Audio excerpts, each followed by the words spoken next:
हैं जहां रामनगरी अयोध्या में राम के नाम पर जमीन में खेल करने का एक बड़ा खुलासा हुआ है, जिसमें अयोध्या के विधायक वेद प्रकाश गुप्ता, अयोध्या नगर निगम के महापौर ऋषिकेश उपाध्याय और बीजेपी के पूर्व विधायक बाबा गोरखनाथ का नाम शामिल है। सरयू नदी के किनारे डूबे क्षेत्र की जमीनें, सरकारी नजूल की जमीनें और ग्रामीण क्षेत्रों के जमीनों के एक बड़े हिस्से को सरकारी अधिकारियों की मिलीभगत से बड़े पैमाने पर प्रॉपर्टी डीलरों ने बेचा है। इस खरीद फरोख्त में किसी भी मानक का पालन नहीं किया गया है, जिस पर दृष्टिगत अयोध्या विकास प्राधिकरण ने 40 ऐसे प्रॉपर्टी डीलरों की लिस्ट जारी की है, जिन्होंने गैरकानूनी तरीके से जमीनें खरीदी और बेची और वहां प्लाटिंग करा दी। अब शर्मनाक बात यह है कि इन प्रॉपर्टी डीलरों की लिस्ट में अयोध्या के सदर विधायक वेद प्रकाश गुप्ता, महापौर ऋषिकेश उपाध्याय और मिल्कीपुर के पूर्व विधायक गोरखनाथ बाबा का नाम भी शामिल है। विकास प्राधिकरण द्वारा यह लिस्ट जारी करने के बाद हड़कंप मचा हुआ है और विपक्ष अब सत्तारूढ़ दल को घेरने की तैयारी में है। आपको बता दें कि फैजाबाद शहर के तटीय इलाकों में बड़े पैमाने पर जमीनों की प्लाटिंग कराकर उन्हें बेचा गया। वहां पर अवैध रूप से कॉलोनियां बसाई गई, लोगों ने मकान खरीदे और अपने घर बना लिए। अब बीते 15 दिन पहले जब विकास प्राधिकरण ने उस इलाके को नदी का तराई इलाका मानते हुए डूब क्षेत्र घोषित कर बुलडोजर लेकर मकानों को गिराना शुरू किया तो हड़कंप मच गया, जिसके बाद जब मामले की जांच पड़ताल शुरू हुई तो पता चला कि जिन लोगों ने इस इलाके में मकान बनाए हैं, उन्होंने जमीन के बेनामे से लेकर सरकारी महकमे के जरिए खारिज दाखिल की कार्रवाई और नगर निगम से मकान नंबर भी आवंटित करा लिया है। ऐसे में ये मकान स्वामी दावा कर रहे हैं कि जब उनके पास जमीन का कब्जा लेने और मकान बनाने का अधिकार प्राप्त है तो उनके मकान और जमीन अवैध कैसे घोषित हो गए।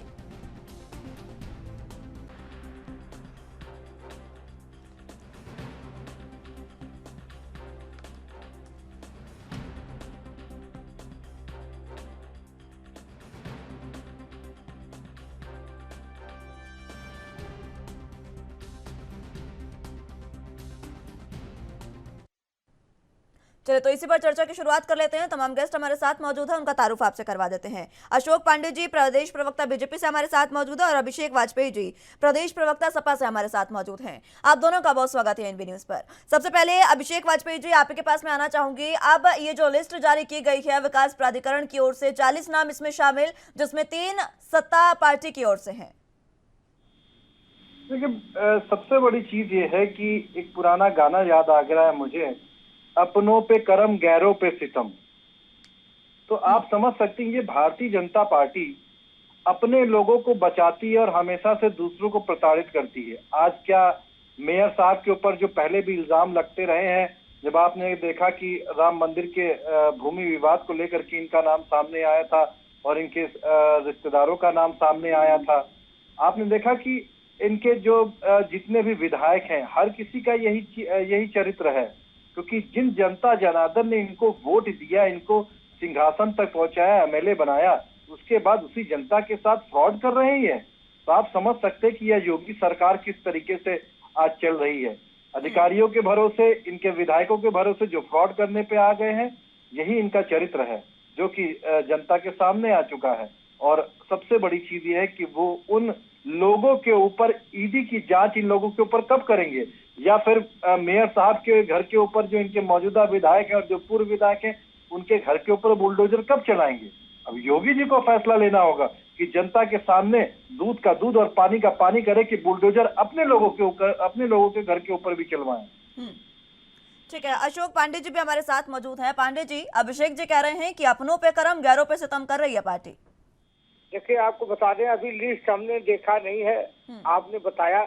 ये अलग बात है कि निश्चित तौर पे हमारे राज्य में कुछ दूध का दूध पानी का पानी होता है, वरना समाजवादी पार्टी के लोग तो मकान दुकान कब्जा करने के लिए तो पर्याय ही हो गए थे। उसके मेरा ही मानना है कि निश्चित तौर पे अभी मामला प्रकाश में आया है, हम उस पर ध्यान देंगे निश्चित। और ये भी बता दें, किसी को बख्शने वाले नहीं है। जरूरत है, अभी हमारे सामने लिस्ट आई नहीं है। अभी जो नगर निगम के महापौर का नाम भी इसमें शामिल हुआ है, पूर्व विधायक का नाम भी शामिल है, उन पर क्या कार्रवाई होगी, ये पूछ रही है सपा आपसे। देखिए, निश्चित तौर पर हम इसकी जांच करेंगे। किसी चीज की पहले जांच करते हैं, जांच करने के बाद अगर कोई दोषी हो तो उसके खिलाफ कार्रवाई होती है। तत्कालिक कार्रवाई किसी के ऊपर नहीं हो सकती। एक जो भारतीय संविधान है उसी के आधार पर। अरे जब पांडे जी कैसी बात कर रहे हैं, जब वहां का सरकारी तंत्र लोगों के मकान गिराने गया था और उनके नाम सामने आए, तो और कौन सी जांच आपको करवानी बाकी बची है?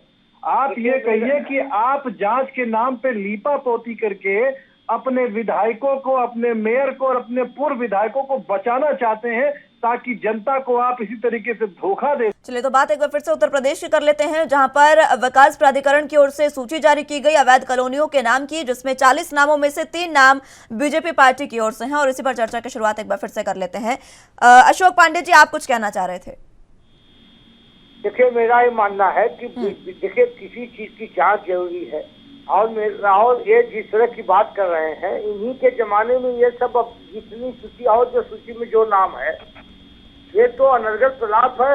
मेरा ये मानना है कि बिना जांच के हम किसी खिलाफ अरे पांडे जी ठीक है पांडे जी, मेयर साहब का नाम राम जन्मभूमि के घोटाले में भी आ चुका है। उनके आपने उनको तब भी बचाया था और ये सभी जानते हैं कि आप अब भी उनको बचाएंगे। ठीक है अशोक पांडे जी, आ रहे हैं आपके पास। उससे पहले वाजपेयी जी की बात मैं पूरी सुनना चाहूंगी। भारतीय जनता पार्टी शरणस्थली बनी अशोक हुई पांडे है। जी, फौरन लौट रहे हैं आपके पास एक बार फिर से। वाजपेयी जी, आपकी भारतीय जनता पार्टी अपराधियों की शरणस्थली बनी हुई है।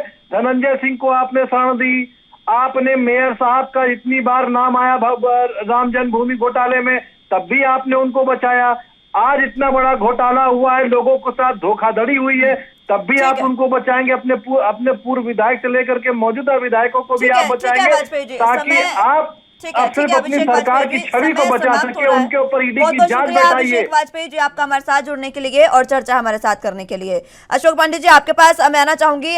वाजपेयी जी की बातों का जवाब मैं आपसे चाहूंगी, क्योंकि लगातार जिस तरीके से कार्रवाई की बात करती है और हर विपक्ष, सिर्फ सपा ही नहीं, कांग्रेस भी यही कहती है हर बार कि पार्टी जो है वो सिर्फ अपनों पे कर्म करती है, गैरों पे हमेशा सितम करती है, और ईडी की कार्रवाई को लेकर तो हमेशा यह विरोध हुआ है कांग्रेस की ओर से। मुद्दे पर हमने किसी को बचाने का काम नहीं किया। सबसे महत्वपूर्ण बात यह है जमीन कब्जा करना, मकान कब्जा करना। अभी राम गोपाल यादव जी, इनकी पार्टी के ऋण मुख्यमंत्री जी के यहाँ गए थे एक बड़े भू माफिया को बचाने के लिए। यादव का नाम प्रकाश में आया था। मेरा ये मानना है कि हम उस तरह के दल नहीं है, हम जीरो टॉलरेंस वाले लोग हैं। ठीक है पांडे जी, इसी पर जवाब ले लेते हैं। ठीक है अशोक पांडे जी, इसी पर जवाब लेते हैं। हमारे साथ अशोक सिंह, कांग्रेस से प्रदेश प्रवक्ता, जुड़ चुके हैं। बहुत स्वागत है अशोक सिंह जी आपका एनपी न्यूज पर। जिस तरीके से यह लिस्ट आज जारी हुई है विकास प्राधिकरण की ओर से, ये जो सूची जारी की गई, इसमें जो नाम सामने आए हैं उस पर कांग्रेस का रुख मैं जानना चाहूंगी। नहीं, देखिए योगी सरकार के दामन में दाग है और इसलिए दामन में दाग है, मुझे कहने में कोई संकोच नहीं है कि विवादित चीजें लगातार बंदिश के ट्रस्टी के नाम पर उस समय हुआ। आज तो हद हो गई है, एक सांसद चिट्ठी लिखता है और गंभीर आरोप लगते हैं, तो सरकार कहाँ है? सरकार जीरो टॉलरेंस की बात करती है, गैर भ्रष्टाचार की बात करती है। भ्रष्टाचार के इतने गंभीर आरोप लगने के बाद सरकार की आंखों में मोतियाबिंद हो गया है, सरकार को दिखाई नहीं देता है।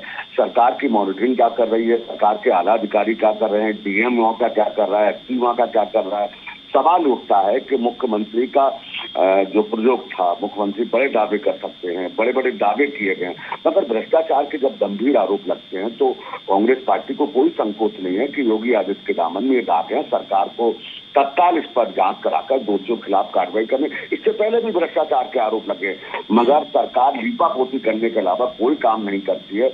मगर ये जो नया मामला आया है उसमें बीजेपी के सांसद ने भी पत्र लिखा है, कांग्रेस पार्टी मांग करती है इस पर भ्रष्टाचार की जांच कराकर कार्रवाई होनी।